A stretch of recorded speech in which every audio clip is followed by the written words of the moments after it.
Hi everyone, in this video we will talk about difference between primary immune response and secondary immune response. But before dealing with these kind of differences, we should know that what is immune response. Immune response is basically the action taken up by our body against any kind of foreign invader. It can be bacteria, virus, pathogen, fungi, any kind of foreign invader. And in my previous videos which are relating to immunology, I told that any kind of foreign invader, it can be bacteria, virus or any kind of fungi, is called as antigen. Okay, so basically immune response is the response shown up by our body against any kind of foreign interruption, that is antigen. So basically this immune response is of two types: primary immune response and secondary immune response. First of all, we will deal with primary immune response. Primary immune response is that kind of immune response which is shown by our body when a particular kind of bacteria, or you can say any kind of antigen, enters our body for the very first time, or you can say when body have contact with that antigen for the very first time. So obviously if our body is having contact with that antigen for the first time only, it will be difficult for our body to recognize that antigen because it is for the first time, right? So it will be difficult for it to recognize it and then to take action against that particular type of antigen. And we know that against particular type of antigen, particular type of antibodies are produced, because both antigen and antibodies, they have got receptors on their surface which can recognize each other only.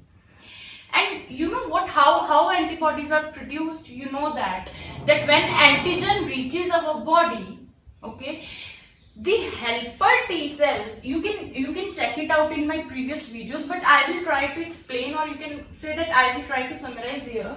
Helper T cells, they will give message to plasma cells, okay, and then these plasma cells, they will start to divide to form large number of antibodies, or you can say with antibodies they will also produce memory T cells. So basically plasma cells, they will start to divide after receiving message from helper T cells, which deliver this message to plasma cells only when they see that yes, a particular kind of antigen has entered my body. Only then this message is sent by these helper T cells to plasma cells, which then further divide to form two types of cells. First one are antibodies and second ones are memory T cells. And you know the function of antibodies, that antibodies, they will act against particular kind of antigen. And if we talk about function of memory T cells, that is also very important, because these memory T cells, they are involved in secondary immune response. How? Memory T cells, they basically store the information of first contact of pathogen with our body. See what happens, like these memory T cells, they will store all the information regarding the action of our body against a particular kind of pathogen which entered our body for the first time. Mark my words again, these memory T cells, they will store the information that when that pathogen entered my body for first time, how my body formed antibodies against it, what kind of antibodies were formed. So basically it is, you can say, recording. It is recording all the information that how my body, it fought against a particular kind of pathogen when that pathogen entered human body, our body, for the very first time. Because now memory T cells, they have all the stored information already in them. So in future, if that antigen enters our body again for you can say again for second time, or you can say for subsequent time, second time, third time, fourth time, then memory T cells, they have all the stored information that how I need to react against that antigen, or how my body body reacted against that antigen when it entered for the first time. They have all the information. So it would be easier for antibodies to fight up against that same pathogen which has entered again. Why? Because memory T cells, they have all the stored memory, so they know better that how I can react fastly or speedily against these kind of antigens. By now you can say they know the whole procedure, so they don't need to waste their time in recognizing antigen or processes like these. They can promptly, they can immediately react against that antigen which has entered our body for second time. So that is the function of memory T cells. Okay, so we will talk about primary immune response. Primary immune response, I told you, that kind of response which is shown by our body when pathogen enters our body for first time, for very first time. But secondary immune response is that kind of immune response which is shown by our body when that same pathogen will enter our body for second time, or you can say third time, fourth time, for subsequent times, okay, for subsequent contact. So you can say that primary immune response occurs in response to first time or primary contact of a particular antigen with our body. But secondary immune response, it occurs in response to second and subsequent contacts of same pathogen with our body. But because now memory T cells, they have all the stored information that how can I fight against that antigen or pathogen, so it will boost up the immune response. That is why secondary immune response is also called as boosted up immune response, because it takes lesser time. Obviously primary immune response will take longer time to establish immune response. Why? Because it is for the first time that pathogen is entering our body, and if it is the first time, there is no stored information already. Okay, and if there is no stored information already, there is no formation of memory T cells already, then body has to work on the whole procedure, that what kind of antibodies I have to make, how those antibodies, they will perform their action. That pathogen, when it enters for second time, okay, antibodies are already present against that pathogen, okay, in our body already, because it is now entering for second time.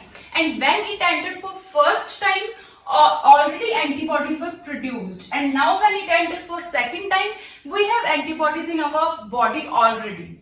Okay, although new antibodies, they will also be made, so number of antibodies will be, it will be very huge in case of secondary immune response, because we have already prepared antibodies also, and freshly formed antibodies also, freshly formed antibodies after second contact, and already prepared antibodies after first contact. So obviously number of antibodies is much more in case of secondary immune response.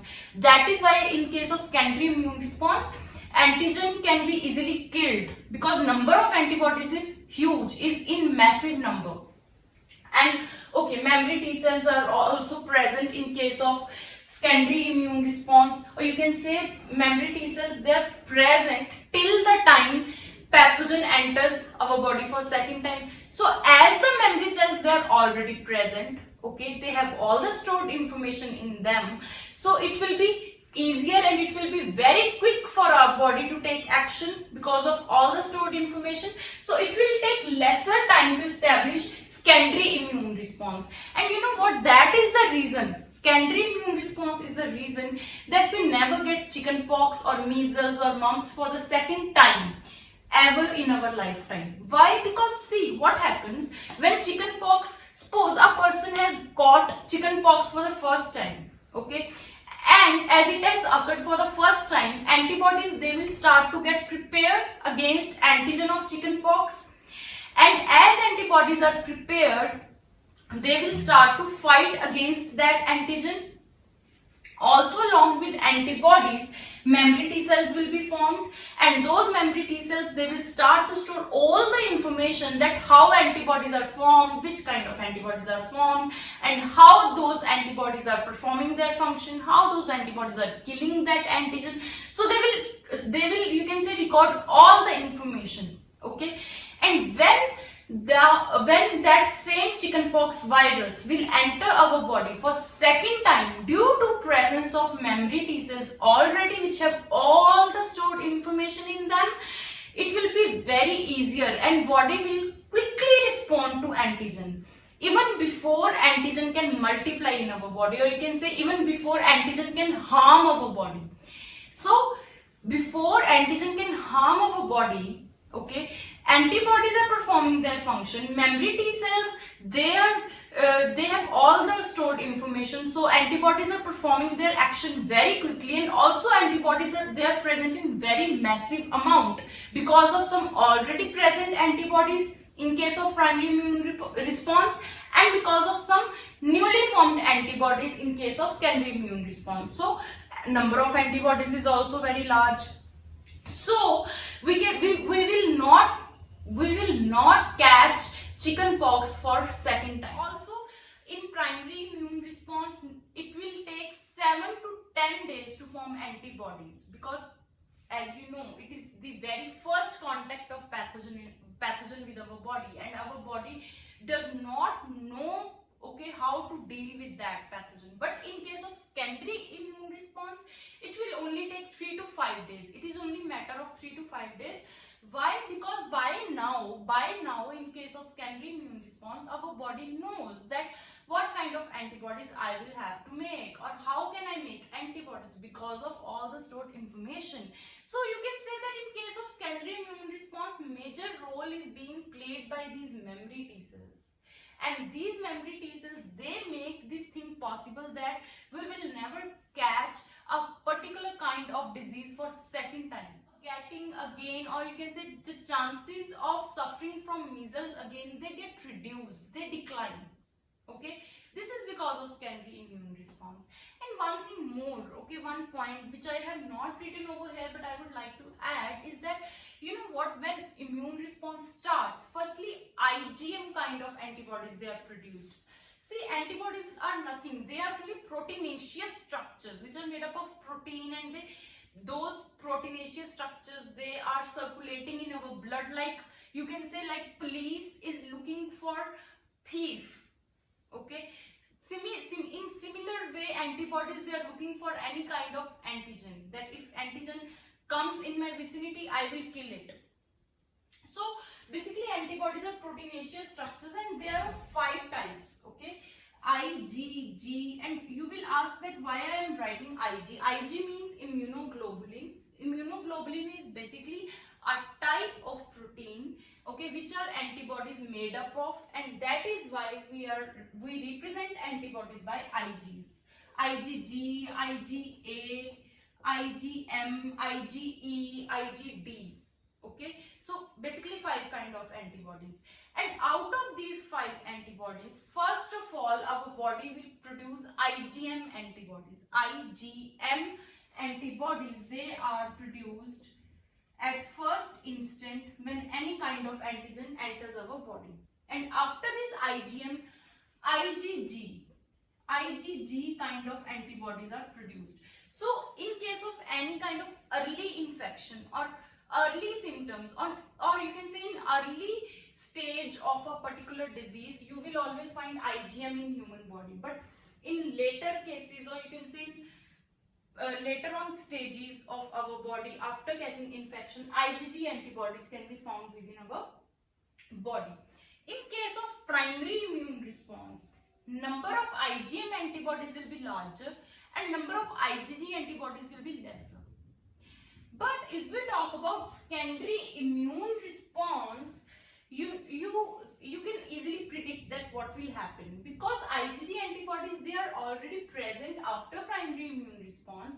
So in case of secondary immune response, number of IgG antibodies will be larger than number of IgM antibodies. So here number of IgG will be larger than IgM antibodies, but here number of IgM will be larger than IgG.